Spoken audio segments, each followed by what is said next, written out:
I needed a shower. I'll just come out and say it. It's probably been a good, 1 or 2 dozen days or so. Ladies and gentlemen, welcome back to the channel. Today, we are back at the trio of courses in Ludington, Michigan. And today, we are taking on the Beast. So make sure you grab a snack, a beverage of your choice, and let's go toss some plastic. And we've made it to hole 1 at Beast, and this course takes no time to warm up. We have hole 1, 574 foot, par 3, giant hyzer shot. We're going way down the hill and then way back up the hill. I'm gonna go with the boss and try to force it over as far as I can.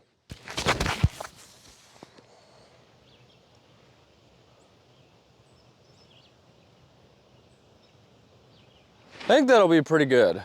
Not terrible for the first throw of the day. I will take this.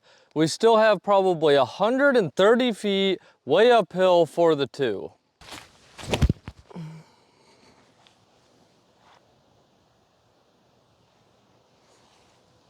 What an absolute beast of a first hole.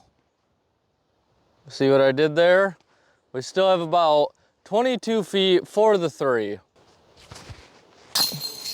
And just like that, on the way to hole 2, that beautiful lakeshore weather hit, a quick monsoon passed through here. I had to take shelter underneath the pine trees, but we're on hole 2, 243 feet, dead straight, way uphill. I'm gonna go with the Valkyrie because the arm is definitely not warmed up again.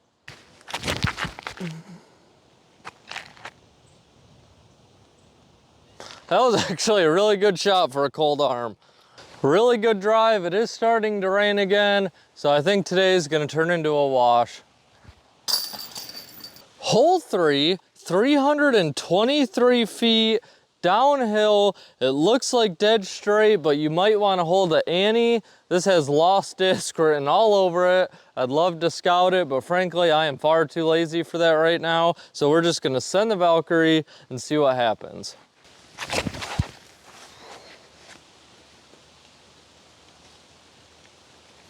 I mean, I think it's pretty good. To be fair, it said it was gonna be nice and sunny all day today, but this is Michigan. I'm heading back after this hole. It is just downpouring. We still have about 32 feet for the 2. Oh, really good putt. For the 3.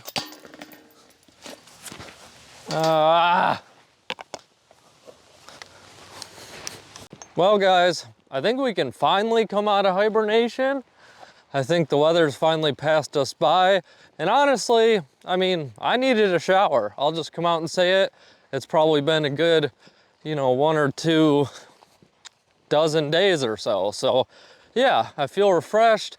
Now let's go finish this round. Well, this is officially the longest it has ever taken me to get to hole 4. But here we are, 279 feet, dead straight with a left finish.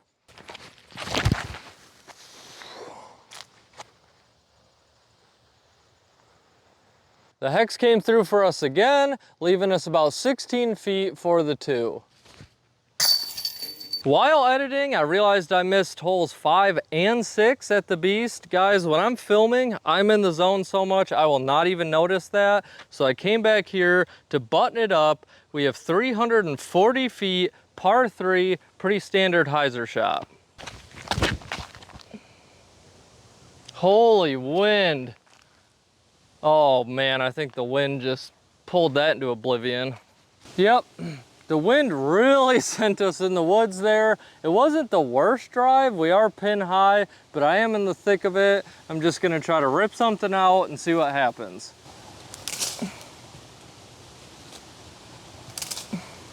Oh, for the par.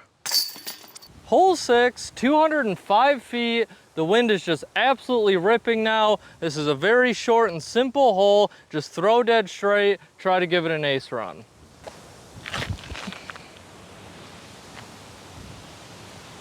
No ace run. We came up quite a bit short, about a 25 footer for the 2. Nice putt, there we go. Hole 7, 405 feet, but it is going to play quite a bit farther because it's way uphill, par 3, and there's a pretty nasty headwind ripping right at us. Oh, Hunter. Not a great drive. We threw that directly into the ground, but it does leave us a pretty fun, about 9,500 foot hyzer shot for the 2. Oh, needed a little more distance for the 3. Hole 18, 317 feet. You want to hold a really slight anhyzer the whole way. I am going to go with my old Ken Climo PFN T-Bird. I haven't thrown this in quite a while, and I'm wondering why I still keep it in the bag.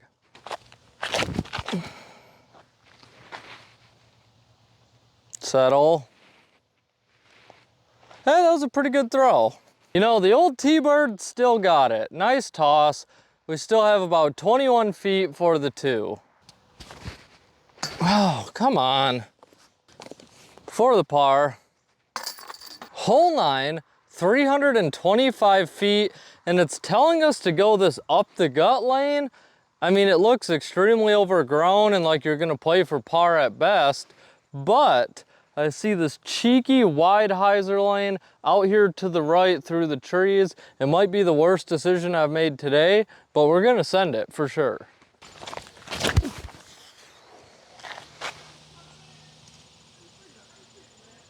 I think that should be really good, hopefully.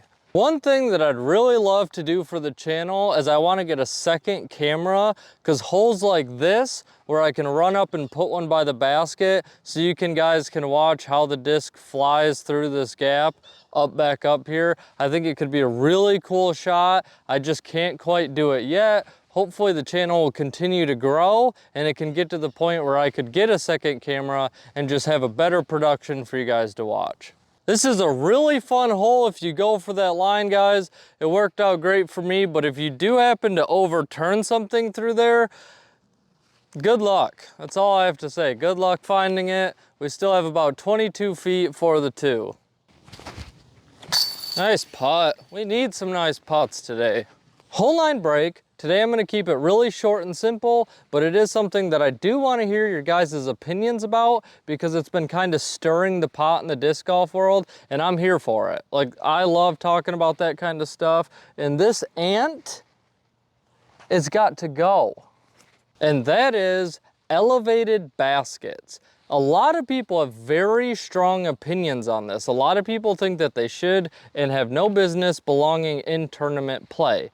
In my opinion, I think why not? If you look at ball golf players, players on the PGA, they have undulation in the greens. I believe that's the correct term. They have to pay attention to which way the grain of the grass is going. There's so much more that they have to put into putting, and it makes being a great putter so much higher on a pedestal. I think it's the same thing for elevated baskets. It's high risk, high reward. If you want to go for it, go for it. And if you want to lay up, you lay up. I mean, there's nothing wrong with that. You have the best of the best out there competing. I think an elevated basket is not a make or break. Anyone at that skill level will be able to figure it out and be able to overcome it. And plus, spectators like to see that. They like the high risk, high reward. And at the end of the day, guys, if we want disc golf to keep growing, one of the big things that has to happen is attendance and viewership in the big disc golf tournaments needs to go way up.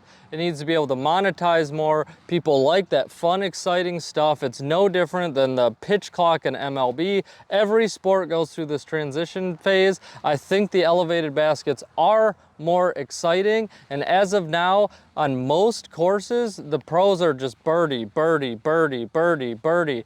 It kind of takes some of the excitement, in my opinion, away from watching these events, and I think things are gonna have to adapt. Things are gonna have to get harder, just like they do in any other sport. So you guys let me know, what is your opinion? Hole 10, it's only 166 feet, but it is an absolute meat hook right. This is definitely a sidearm shot, but I haven't thrown the old P Waka Waka in a while, so it's time to give her some love.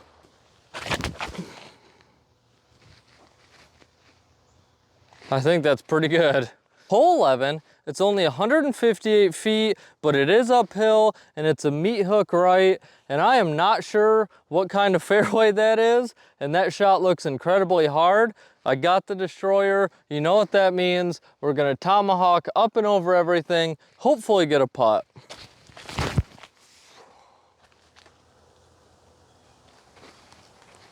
I don't think we fought through that at all. The tomahawk fought through very well. We still have about a 21 footer for the 2. Oh my goodness. I have been on one of my biggest putting slumps ever. For the par.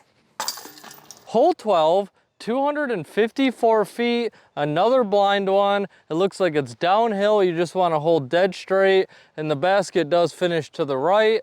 I'm not sure how this fairway works, so we're gonna go with the tomahawk again, get it to plop down in there.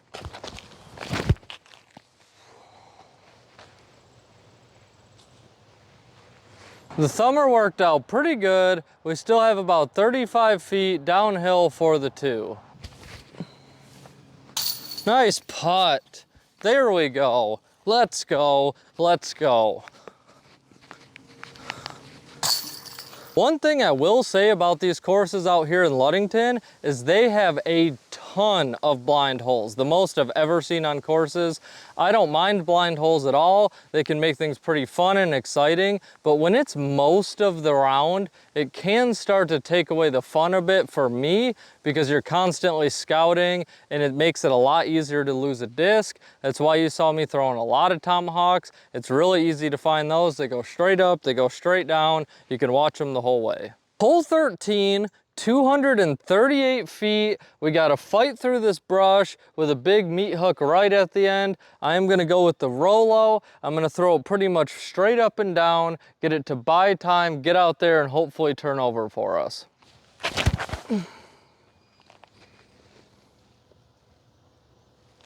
Hopefully we went straight long enough. Not a bad drive at all. I am surprised this hawk is losing its mind. Not a bad drive. I am surprised that we needed more turn on this Rolo, but we still have about 32 feet downhill for the 2. Nope. We're not taking advantage of our drives too well today. Hole 14, 483 feet, slightly uphill, and guys, we can see the basket. That is a nice change of pace.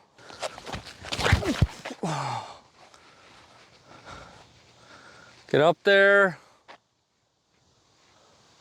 All right, nice drive. Not a bad drive at all, guys. The wind is starting to pick up quite a bit. We still have about 90 feet uphill for the 2. All right, hopefully that doesn't roll down the back of that hill. We couldn't really make this much more difficult on ourselves. We landed right behind this tree. We got to do a nice lean out for the par.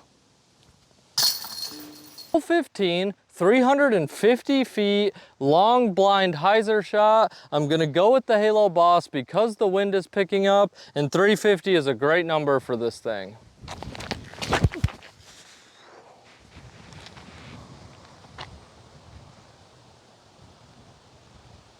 That should be good. Oh guys, we did go about 30 feet deep. The course is really trying to challenge us today with all these 30-foot tester putts in the wind. These putts are just comically bad at this point. I think I'm getting in my head way too much. I feel like the moral of this video is me saying nice drive off the tee pad, and then it's just not as good as I thought, leaving me all of these 30 to 40 foot tester putts that I've just been missing all day today. So I do apologize if that feels kind of boring to you guys, but hey, we all have days that we struggle. It's not a big deal. We'll try to rebound when we tackle the Goliath. Hole 16, 289 feet. You kind of want to force something over that has stability so you get a solid crash back left. The basket's tucked behind that group of trees up there. Stable up, stable up. Oh, looks like we caught the trees up there. Man, the Scorpion was looking so good. Unfortunately, it got caught up right before it hyzered out, leaving us about 50 feet for the 2. Nice little run. We are the conductor of the par train today, guys. Hole 17, 281 feet, blind hyzer shot uphill. I'm gonna go with the Valkyrie. It is quite a bit of elevation and I'm getting pretty tired.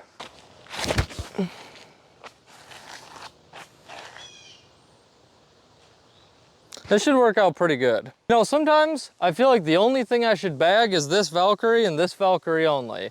It came through for us. We still have about 25 feet for the 2. And rounding off the beast, we have hole 18, 210 feet, way downhill. I'm sure you guys can't see anything. It is a very tight fairway with about 1,000 things in the way. So we're just gonna throw the Envy down there and hope to get a putt, to be honest.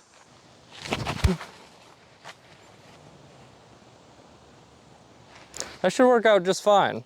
But we did slide past the basket quite a bit, leaving us about 21 feet for the 2. Oh man, definitely not our best showing today, guys.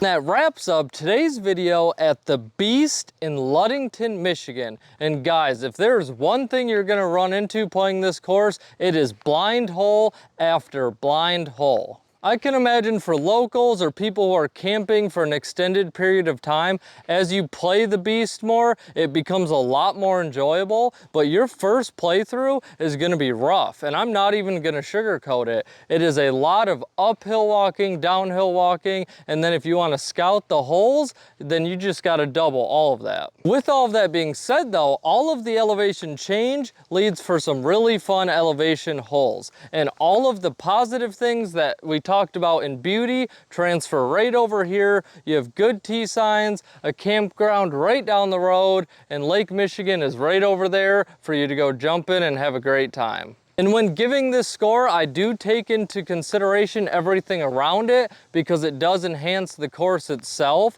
So overall, I'm still gonna give Beast a solid score of 7.9 out of 10. I think Beauty is a lot more fun, a lot more enjoyable, but Beast can be a good time, especially on those later playthroughs. Now it's your turn to go toss some plastic.